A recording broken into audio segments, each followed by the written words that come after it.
Maheshwaram. Fools deride me when I descend in the human form. They do not know my transcendental nature as the Lord of all that be. Purport by his divine grace, A.C. Bhaktivedanta Swami Prabhupada. Just hold 1 second. Fix this.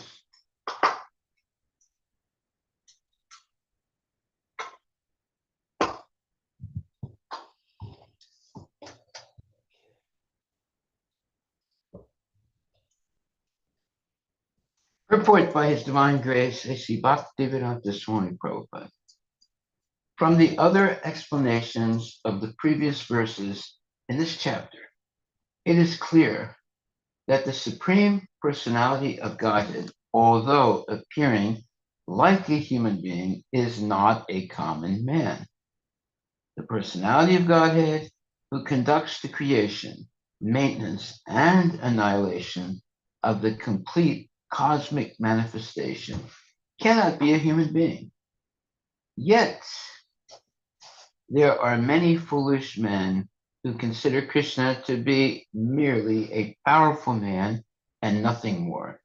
Actually, he is the original Supreme Personality, as is confirmed in the Brahma Samhita, Ishvara Parama Krishna.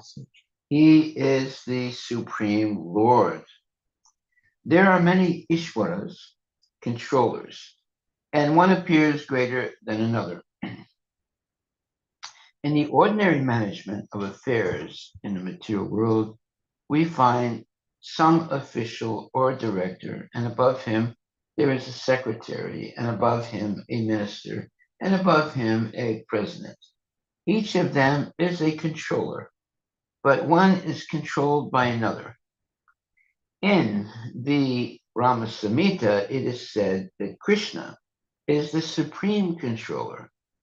There are many controllers, undoubtedly, both in the material and spiritual world, but Krishna is the supreme controller, Ishvara Parama Krishna, and his body is Sat Chit Ananda, non-material. Sat means that he is transcendental. Chit means he's knowledgeable, and Ananda means he's full of bliss.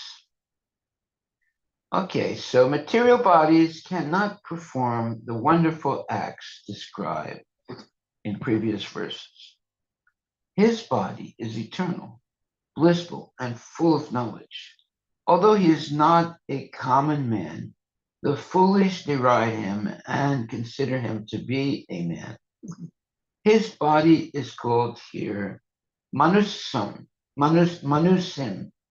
because he is acting just like a man, a friend of Arjuna's, a politician involved in the Battle of Kurukshetra. In so many ways, he is acting just like an ordinary man, but actually, his body is Sat Chit Ananda Vigraha. Eternal bliss and knowledge absolute. This is confirmed in the Vedic language also. Sat Chit Ananda Rupaya Krishnaya. I offer my obeisances unto the Supreme Personality of Godhead, Krishna, who is the eternal blissful form of knowledge. Gopala Tapani Upanishad 1.1. There are other descriptions in the Vedic language also. Tam ekam govindam. You are Govinda, the pleasure of the senses and the cows. Sat Chit Ananda Vigraham. And your form is transcendental, full of knowledge, bliss, and eternity. Again, Gopala Tapani Upanishad 1.1. 35. Despite the transcendental qualities of Lord Krishna's body, its full bliss and knowledge, there are many so-called scholars and commentators of Bhagavad Gita who deride Krishna as an ordinary man. The scholar may be born an extraordinary man due to his previous good work, but this conception of Sri Krishna is due to a poor fund of knowledge. Therefore, he is called Mudha, for only foolish persons consider Krishna to be an ordinary human being. The foolish consider Krishna an ordinary human being because they do not know the confidential activities of the Supreme Lord and his different energies. They do not know that Krishna's body is a symbol of complete knowledge and bliss, that he is the proprietor of everything that be, and that he can award liberation to anyone. Because they do not know that Krishna has so many transcendental qualifications, they deride him. To deride means they basically insult him by thinking he's not such a great person. Nor do they know that the appearance of the Supreme Personality of Godhead in this material world is a manifestation of his internal energy. Yeah, he's not like an ordinary human being. He's transcendental to the mundane body. He is the master of the material energy and as has been explained in several places, Mama Maya Duratya. He claims that the material energy, although very powerful, is under his control, and whoever surrenders unto him can get out of the control of this material energy. If a soul surrendered to Krishna can get out of the influence of material energy, then how can the Supreme Lord, who conducts the creation, maintenance, and annihilation of the whole cosmic nature, have a material body like us? So this conception of Krishna is complete foolishness. Foolish persons, however, cannot conceive that the personality of Godhead Krishna, appearing just like an ordinary man, can be the controller of all the atoms and of the gigantic manifestation of the universal form. The biggest and the minutest are beyond their conception. So they cannot imagine. 1 second, please.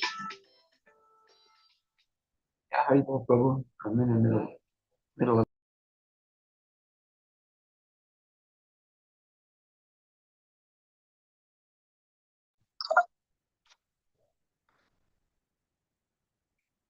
Okay, so we are.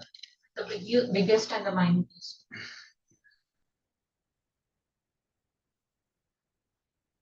Anyway, we'll start. As has been explained in several places, Mama Maya Duratyaya, he claims that the material energy, although very powerful, is under his control, and whoever surrenders unto him can get out of the control of this material energy. If a soul surrendered to Krishna can get out of the influence of material energy, then how can the Supreme Lord, who conducts the creation, maintenance, and annihilation of the whole cosmic nature, have a material body like us? So this conception of Krishna is complete foolishness. Foolish persons, however, cannot conceive that the personality of Godhead, Krishna, appeared just like an ordinary man, can be the controller of all the atoms and of the gigantic manifestation of the universal form. The biggest and the minutest are beyond their conception. So they cannot imagine that a form like that of a human being can simultaneously control the infinite and the minute. Actually, although he is controlling the infinite and the finite, he is apart from all this manifestation. It is clearly stated concerning his yogam aishwaram, his inconceivable transcendental energy, that he can control the infinite and the finite simultaneously, and that he can remain aloof from them. Well, we can understand control the infinite and the finite, but remain aloof from them. Only Krishna can do that. Although the foolish cannot imagine how Krishna, who appears just like a human being, can control the infinite and the finite, those who are pure devotees accept this, for they know that Krishna is the Supreme Personality of Godhead. Therefore, they completely surrender unto him and engage in Krishna consciousness, devotional service of the Lord. There are many controversies between the impersonalists and the personalists about the Lord's appearance as a human being. But if we consult Bhagavad Gita and Srimad Bhagavatam, the authoritative texts for understanding the science of Krishna, then we can understand that Krishna is the Supreme Personality of Godhead. He is not an ordinary man, although he appeared on this earth as an ordinary human. In the Srimad Bhagavatam, first canto, first chapter, when the sages headed by Sonaka inquired about the activities of Krishna, they said, Kritavan Kila Karmani Saha Ramena Keshava Ati Martyani Bhagavan Gudha Kapata Manusaha. Lord Sri Krishna, the Supreme Personality of Godhead, along with Balarama, played like a human being, and so masked, he performed many superhuman acts. Srimad Bhagavatam 1.1.20. The Lord's appearance as a man bewilders the foolish. No human being could perform the wonderful acts that Krishna performed while he was present on this earth. When Krishna appeared before his father and mother, Vasudeva and Devaki, he appeared with 4 hands. But after the prayers of the parents, he transformed himself into an ordinary child. As stated in the Bhagavatam 10.3.46, Babhuva Prakrita Sisu, he became just like an ordinary child, an ordinary human being. Now, here again, it is indicated that the Lord's appearance as an ordinary human being is one of the features of his transcendental body. In the 11th chapter of Bhagavad Gita, also, it is stated that Arjuna prayed to see Krishna's form of 4 hands, Tenaiva Rupena Chaturbhujana. After revealing this form, Krishna, when petitioned by Arjuna, again assumed his original human-like form, Manusam Rupam. These different features of the Supreme Lord are certainly not those of an ordinary human being.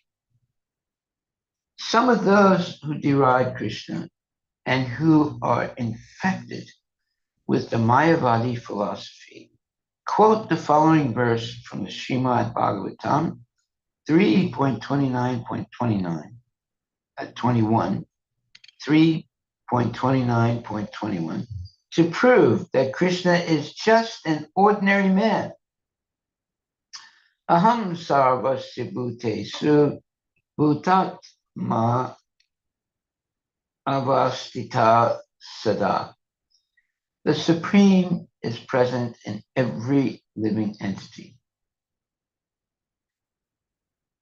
We should better take note of this particular verse from the Vaishnava acharyas like Jiva Goswami and Vishwanatha Chakravarti Thakura, instead of following the interpretation of unauthorized persons who deride Krishna.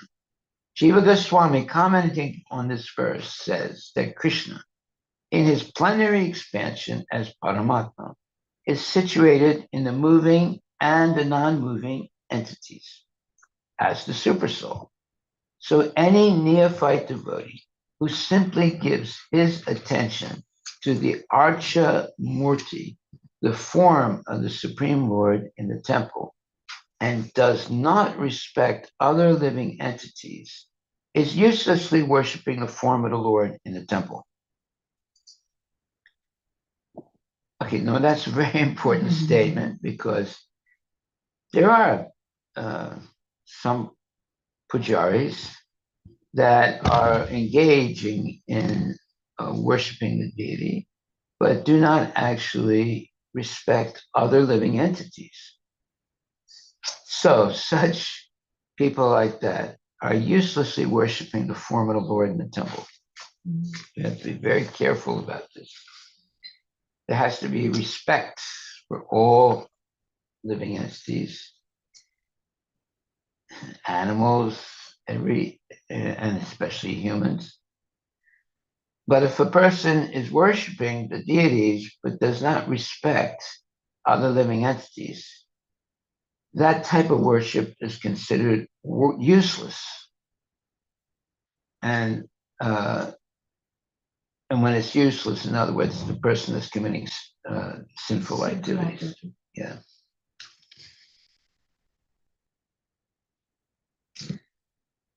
Okay, so it says here, the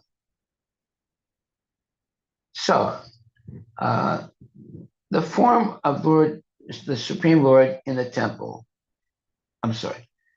So any neophyte devotee who simply gives his attention to the Archa Murti, the form of the Supreme Lord in the temple, and does not respect other living entities, is uselessly worshiping the form of the Lord in the temple. There are three kinds of devotees of the Lord, and the neophyte is in the lowest stage. The neophyte devotee gives more attention to the deity in the temple than to other devotees. So Vishwanath Chakravarti Thakura warns that this sort of mentality should be corrected. A devotee should see that because Krishna is present in everyone's heart as Paramatma, everybody is the embodiment or the temple of the Supreme Lord. So as one offers respect to the temple of the Lord, he should similarly properly respect each and every body in which the Paramatma dwells. That includes all living entities. Everyone should therefore be given proper respect and should not be neglected. That's actually a very major statement. Sometimes people will give special attention to wealthy people and sort of ignore the regular people because they know they can't get any donations from the regular people. It's very common, Maharaj, in India. Very common. Yeah. So that is really not very serious worship of the deity. Okay, so there are three kinds of devotees of the Lord, and the neophyte is in the lowest stage. The neophyte devotee gives more attention to the deity in the temple than to other devotees. So Vishwanath Chakravarti Thakura warns that this sort of mentality should be corrected. A devotee should see that because Krishna is present in everyone's heart as Paramatma, everybody is the embodiment or the temple of the Supreme Lord. So as one offers respect to the temple of the Lord, he should similarly properly respect each and every body in which the Paramatma dwells. Everyone should therefore be given proper respect and should not be neglected. Well, this would include dogs, cats, this would include all kinds of living entities also, right? So non-devotees, devotees, Non-devotees, devotees, yeah, Mayavadis. Mayavadis, atheists. There are also many impersonalists who deride temple worship. They say that since God is everywhere, why should one restrict himself to temple worship? But if God is everywhere, is he not in the temple or in the deity? Although the personalist and the impersonalist will fight with one another perpetually, a perfect devotee in Krishna consciousness knows that although Krishna is the supreme personality of Godhead, he is all pervading, as confirmed in the Brahma Samhita. Although his personal abode is Goloka Vrindavana, and he is always staying there, by his different manifestations of energy and by his plenary expansion, he is present everywhere in all parts of the material and spiritual creation. That's why he's God. No one else can claim such a thing. Okay, text number 12. Mogasya moga karmano moga jnana vichetasam rakshasim asurim chaiva pakritim mohinim shruta. Excuse me. Those who are thus bewildered are attracted by demoniac and atheistic views. In that deluded condition, their hopes for liberation, their fruitive activities, and their culture of knowledge are all defeated. Wow.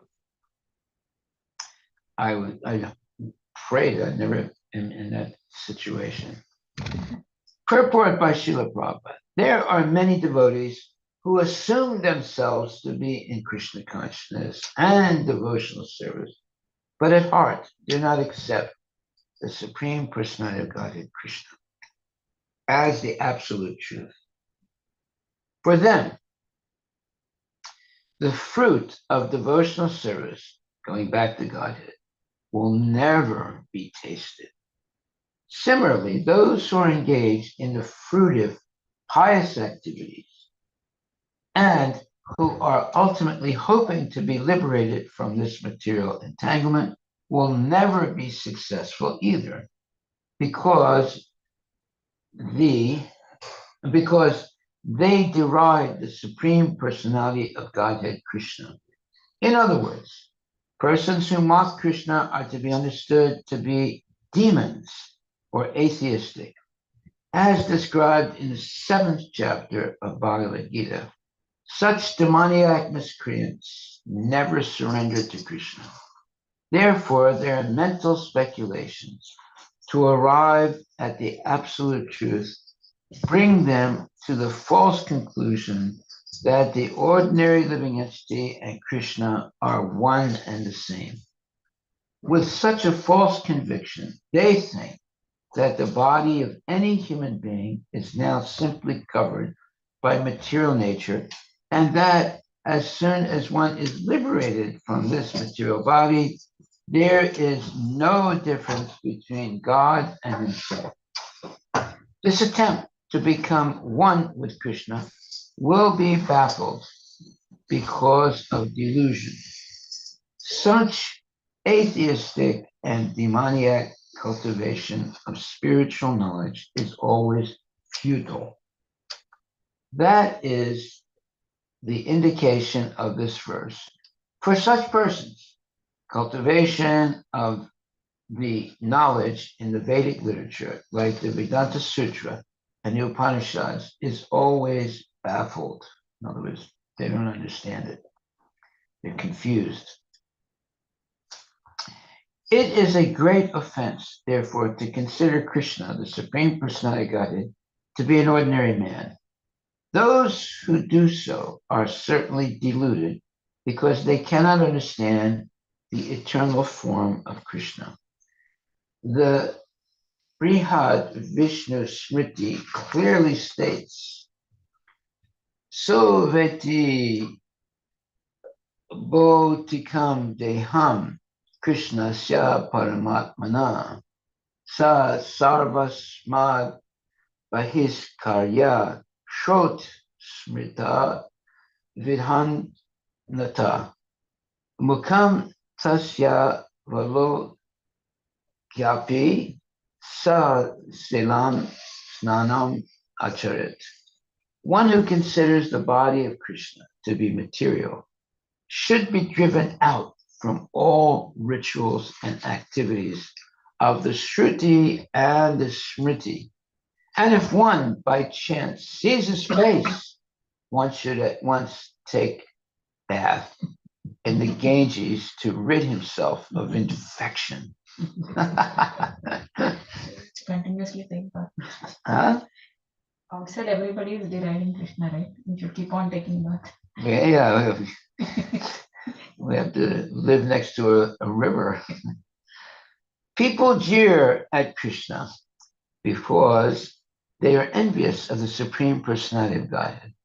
Their destiny is certainly to take birth after birth in the species of atheistic and demoniac life. Perpetually, their real knowledge will remain under delusion, and gradually they will regress to the darkest region of creation. Oh, what a terrible thing. I really feel sorry for those people. Text 13. Mahatmanas timam partha daivim prakritim asritaha bhajanti ananya manaso gyatva bhutadim avyayam. O son of Pritha, those who are not deluded, the great souls, who are under the protection of the divine nature, they are fully engaged in devotional service because they know me as the Supreme Personality of Godhead, original and inexhaustible. In other words, he's eternal. Purport by His Divine Grace, A.C. Bhaktivedanta Swami Prabhupada. In this verse, the description of the Mahatma is clearly given. The first sign of the Mahatma is that he is already situated in the divine nature. He is not under the control of material nature. And how is this effected? That is explained in the 7th chapter. One who surrenders unto the Supreme Personality Godhead, Sri Krishna, at once becomes freed from the control of material nature. That is the qualification. Well, you have to be surrendered completely to the Lord. This is how someone is known as a bona fide devotee and completely surrendered to material, to the Supreme Personality of Godhead, Krishna. One can become free from the control of material nature as soon as he surrenders his soul to the Supreme Personality of Godhead. That is the preliminary formula. That means it's the beginning only. There's a lot more to come also. Being marginal potency, as soon as the living entity is freed from the control of material nature, he is put under the guidance of the spiritual nature. The guidance of the spiritual nature is called Daivi Prakriti, divine nature. So when one is promoted in that way, by surrendering to the Supreme Personality of Godhead, one attains to the stage of a great soul or Mahatma. The Mahatma does not divert his attention to anything outside Krishna because he knows perfectly well that Krishna is the original Supreme Person, the cause of all causes. There is no doubt about it. Such a Mahatma or great soul develops through association with other Mahatmas or pure devotees. Pure devotees are not even attracted by Krishna's other features, such as the four-armed Mahavishnu. They are simply attracted by the two-armed form of Krishna. They are not attracted to other features of Krishna, nor are they concerned with any form of a demigod or of a human being. They meditate only upon Krishna and Krishna consciousness. They are always engaged in the unswerving service of the Lord in Krishna consciousness. Unswerving means they never stop engaging in the service of the Lord. Okay, text 14. Satatam kirtayan tomam yatantascha dritavata namasyantas chamam bhaktya nitya yukta upasate. This is a very nice verse. Always chanting my glories, endeavoring with great determination, bowing down before me, these great souls perpetually worship me with devotion. Purport by His Divine Grace, A.C. Bhaktivedanta Swami Srila Prabhupada. The Mahatma cannot be manufactured by rubber stamping an ordinary man. His symptoms are described here. A Mahatma is always engaged in chanting the glories of the Supreme Lord Krishna, the personality of Godhead. That means he's always chanting Hare Krishna. He has no other business. He is always engaged in the glorification of the Lord. In other words, he is not an impersonalist. When the question of glorification is there, one has to glorify the Supreme Lord, praising his holy name. Yeah. Hare Krishna, Krishna, Krishna, Hare Hare, Hare Rama, Rama Rama, Hare Hare. Praising his holy name, his eternal form, his transcendental qualities, and his uncommon pastimes. One has to glorify all these things. Therefore, a Mahatma is attached to the Supreme Personality of Godhead. One who is attached to the impersonal feature of the Supreme Lord, the Brahmajyoti, is not described as Mahatma in the Bhagavad Gita. He is described in a different way in the next verse. The Mahatma is always engaged in different activities of devotional service, as described in the Srimad Bhagavatam, hearing and chanting about Vishnu, not a demigod or human being. That is devotion. Shravanam Kirtanam Vishnu and Smaranam, remembering him.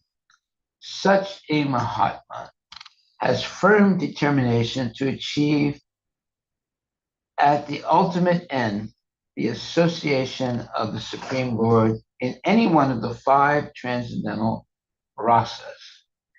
To achieve that success, he engages all activities, mental, bodily, and vocal, everything in the service of the Supreme Lord, Sri Krishna. That is called full Krishna consciousness. In devotional service, there are certain activities which are called determined, such as fasting on certain days, like the 11th day of the moon, Ekadasi, and on the appearance day of the Lord. All these rules and regulations are offered by the great acharyas for those who are actually interested in getting admission into the association of the Supreme Personality of Godhead in the transcendental world. The Mahatmas, great souls, strictly observe all these rules and regulations, and therefore they are sure to achieve the desired result. As described in the second verse of this chapter, not only is this devotional service easy, but it can be performed in a happy mood. One does not need to undergo any severe penance and austerity. He can live this life in devotional service, guided by an expert spiritual master, and in any position, either as a householder or a sannyasi or a brahmachari, in any position and anywhere in the world. He can perform this devotional service to the Supreme Personality of Godhead and thus become actually Mahatma, a great soul. Beautiful statements by Prabhupada. Wonderful. Maharaj, I have one question. Yes, please. So in the previous verse, 13,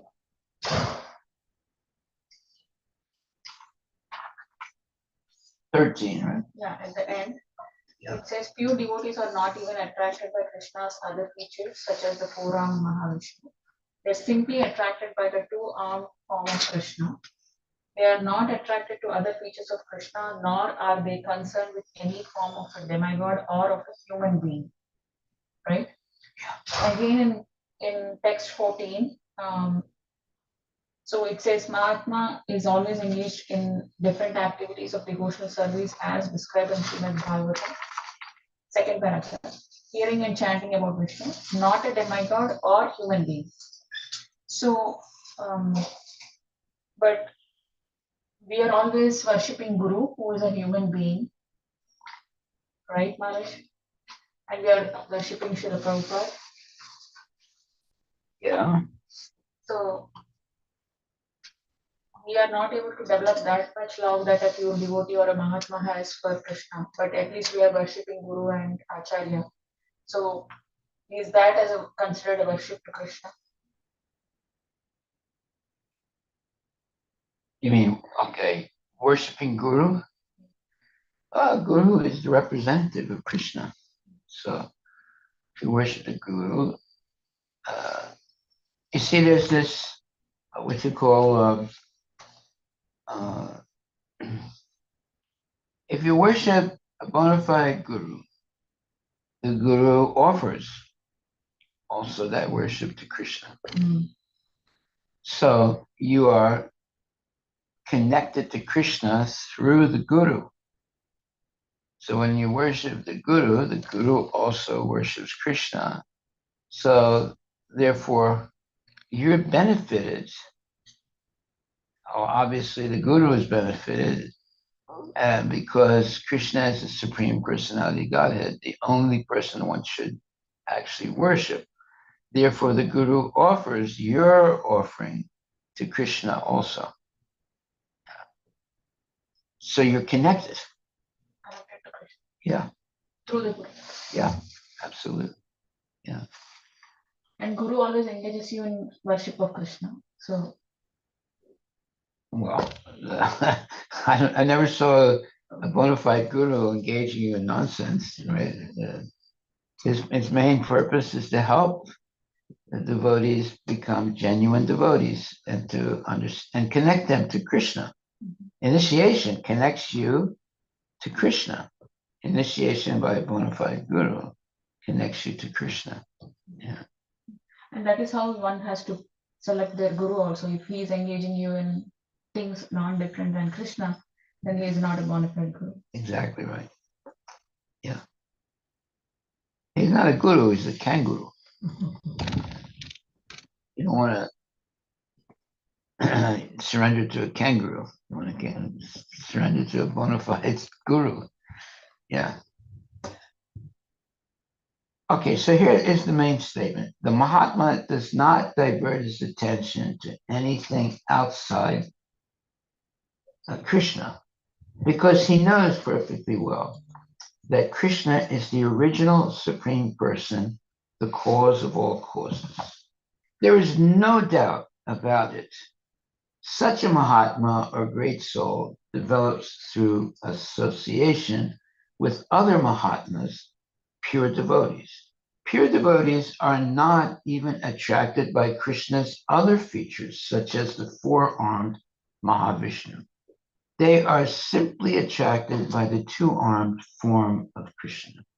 They are not attracted to other features of Krishna, nor are they concerned with any form of a demigod or of a human being. They meditate only upon Krishna in Krishna consciousness. They are always engaged in the unswerving service of the Lord in Krishna consciousness. Beautiful statements by Prabhupada. Okay, my dear devotees, are there any questions anyone has or comments? I have a question, Maharaj. Yes, Prabhupada. Ritviks, you see, Ritvik, they don't follow the district succession. They say only Prabhupada is only Guru. Yet still they are initiating the disciples in that thing. How it is validated? Valid. Well, Means to ask the Mataji's question means because well, first let's understand how the Ritviks came into existence. If you understand that, then everything else falls into place. At one time, many years ago, unfortunately, there were a lot of devotees who were sometimes gurus or, you know, very considered very advanced devotees who were falling down. Because that happened a lot, then a certain number of devotees